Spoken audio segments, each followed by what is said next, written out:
وید مذاق تو نہیں ہے، ہم سے جوک تو نہیں کیا جا رہا کہ کوئی جہنم ہے کوئی جنت ہے، حقیقت ہے۔ یعنی بندہ جہنم کا ذکر سنے پر اس کا وجود نہ لرزے۔ بعض ایسی روایتیں ہیں پڑھتے ہوئے ہمیں ڈر لگتا ہے، پھر ہم سوچتے ہیں معصومی نے ایسی مثالیں کیوں دیں، کیونکہ وہ بھی جانتے تھے ہم کہیں گے یہ سمجھے گا نہیں، لہذا قوہ ادراک اس کے پاس ہے، کئی چیزیں اس کے لیے مجسم کریں تاکہ یہ چیز کو سمجھ سکے۔ کتنے گھروں میں تباہیاں بپا ہوتی ہیں صرف گناہ غیبت کی وجہ سے۔ یہ بھی وہم کا کام ہے، گھر تباہ ہو جاتے ہیں، نسلیں تباہ ہو جاتی ہیں، ایک گناہ غیبت۔ اب معصوم کہیں کہ غیبت کرنا ایسے ہے جیسے اپنے مردہ بھائی کا گوشت کھانا، اب بندہ سن رہا ہے محسوس نہیں کر رہا۔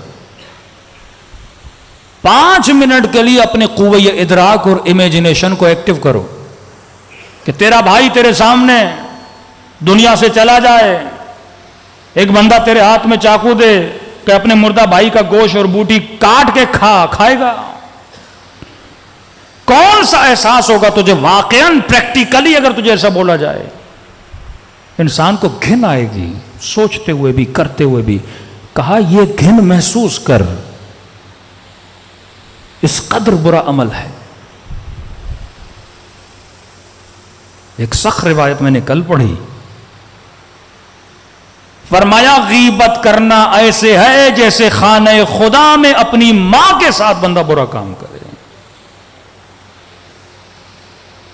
دیکھ کر بندے کا وجود لرز جاتا ہے۔ کیوں معصومین ایسی مثالیں دے رہے ہیں؟ کیونکہ جب تک گناہ جسمی گناہ نہ ہو ہمیں برا نہیں لگتا،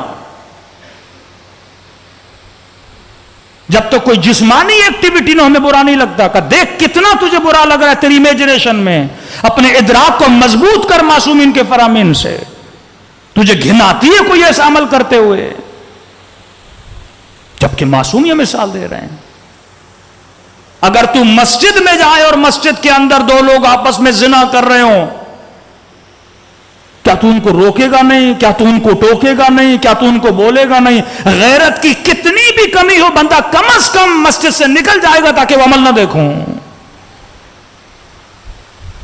اگر تو روک نہیں سکتا کم از کم جہاں پہ یہ ماحول ہے، جہاں پہ یہ چیز ہو رہی اٹھ کے چلا جا۔ پورا معاشرہ تباہ ہوتا ہے گناہ غیبت کی وجہ سے، بھائی بھائی میں لڑائی ہوتی ہے گناہ غیبت کی وجہ سے۔ لیکن بڑے مزے سے خواتین، یعنی کتنے ہم گناہوں کو، یہ نہیں ہو سکتا کہ انسان ایک طرف مجلس امام حسین سنے دوسری طرف جا کے اتنا قوی ترین گناہ کرے، یہ تو غیبت ہے۔ ربا کے لیے فرمایا 70 مرتبہ خانے خدا میں کسی محرم کے ساتھ زنا کرنے کے برابر ہے، 70 مرتبہ۔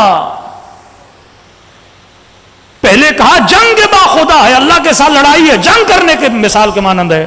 اب بندے کا ذہن ہے نا، اس کو جنگ سمجھ میں نہیں آتی، اس کو کوئی انسان چاہیے ہاتھ میں تلوار اور اسے قتل کرے۔ اللہ نے کہا شاید اس کے سمجھ میں نہ آئے، پریکٹیکلی میرے وجود کو جسم کی صورت میں نہیں سوچ سکتا، پھر کہ میں یہ مثال دے رہا ہوں کیونکہ جسمی گناہ تیرے لیے بہت بڑی اہمیت اور ارزش رکھتا ہے، کہ اس گناہ کے برابر ہے، اس قدر تیرے اندر گھن آنی چاہیے اس گناہ کی۔ لیکن اسی مسجد میں نماز پڑھے، مومن مومن کے ساتھ مصافحہ کرے، فوراً شروع ہو جائے کسی مومن کی برائی کے، اور بولو کہ بھائی برائی نہ کرو۔ نہیں مولانا میں سچ بول رہا ہوں، بندے خدا اگر جھوٹ ہوتا تو تہمت ہوتی۔ غیبت سچ کا نام ہے، جھوٹ کا نام نہیں ہے۔ واقعاً اس کے اندر وہ برائی اور تو لوگوں کو بتا رہا ہے، یہ غیبت ہے۔ اگر تو جھوٹ بول رہا ہے وہ تو تہمت ہے۔ یہ معاشرہ عقل کا معاشرہ نہیں ہے، اور افسوس ہے یہ برائیاں ٹی وی پر برملا، یہ اس کا دشمن وہ اس کا دشمن، پوری سوسائٹی کلیپس کر جاتی ہے اخلاقی طور پر۔ یو کے پرائم منسٹر نے کورونا کے دنوں میں، کووڈ کے دنوں میں سوشل ایکٹیویٹی کرنا منع تھا، قانوناً لا ہے، ہم شریعت مدار ہیں، وہ قانون مدار ہیں. اگر شریعت مدار ہم صحیح رہیں تو ان سے بھی ترقی کر لیں. وہ قانون مدار ہے. ہمارے ہاں اس وقت بالفعل نہ شریعت کی سنی جا رہی ہے نہ قانون کی سنی جا رہی ہے. اب سوچئے معاشرہ کہاں جائے گا؟ شریعت کی نہیں سنی جا رہی مطلب دیندار معاشرہ نہیں، قانون کی نہیں سنی جا رہی مطلب سویلائز معاشرہ نہیں ہے، متمدن معاشرہ نہیں ہے، مدنی قوانین کی جو باتیں نہیں سن رہا. قانون پاس ہوا، سوشل ایکٹیویٹی قانون ہے. اب قانون جب بنایا گیا تو قانون پہ عمل کرنا ہے، جو عمل نہیں کرتے ان کو سزا دی جاتی. پرائم منسٹر آف یو کے اپنے گھر میں اپنے دوستوں کے ساتھ اس نے گیدرنگ رکھی، کسی نے کیمرے پہ ریکارڈ کر لیا. غیرت مند معاشرے ہوتے نا، دینی غیرت نہیں قانونی غیرت ان کے ہاں موجود ہے. ہمارے یہاں قانون پہ عمل کیا جاتا ہے، کتنے لوگ اس کے لیے بولتے ہیں، کیونکہ ہم خود قانون پہ عمل کرنے والے ہیں، ہم خود سگنل توڑنے والے، ہم خود رونگ وے پہ چلنے والے، ہم خود رشوتیں دینے والے. اب کسی وزیر نے یا کسی بندے نے قانون توڑ بھی دیا تو کوئی پرواہ نہیں ہے. یہ قانون شکنی دین شکنی پہ بندے کو لاتی ہے. ہاں اور نہ کی تمیز، اچھے اور برے کی تمیز، وہ معاشرے معقول معاشرے نہیں ہوتے. پرائم منسٹر آف یو کے ایک قانون اس نے توڑا کہ اس نے کووڈ کے دنوں میں سوشل ایکٹیویٹی نہیں کرنی تو اس نے کی، اور لوگوں نے شور مچایا. صرف اس قانون توڑنے کی وجہ سے اس بندے نے کیا کیا؟ ریزائن کر دیا. اور ہمارے ہاں پورے پڑوس کا گھر بھی بندہ ہڑپ کر جائے تو اسے شرم تک نہیں آتی. یہ عاقلانہ معاشرے نہیں ہے. اب اس معاشرے میں رہتے ہوئے میں نے اپنے گھر کو عاقلانہ بنانا ہے.